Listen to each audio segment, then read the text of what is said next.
Okay, let's face the facts. Do you know that our eyes remain the same size at birth?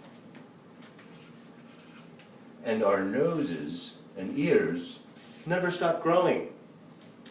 Less than 1/3 of people have 20/20 vision. That means that 2 out of every 3 people you run into can't see very well. Remember that when you start your car in the morning, huh? Okay, by the age of 60, most people see or lose half of their taste buds. Now that's a hard one to swallow, huh? Well, rest assured though, that the tongue is the strongest muscle in the body, while the jaw, the strongest bone.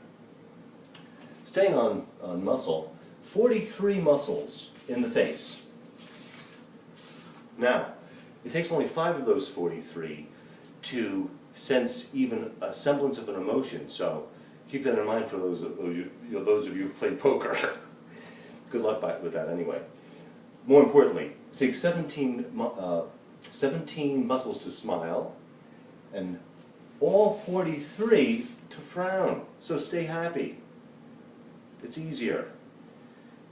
Ending on a good note, know that the head stays conscious for 15 to 20 seconds after decapitation. I'll bet you didn't know that.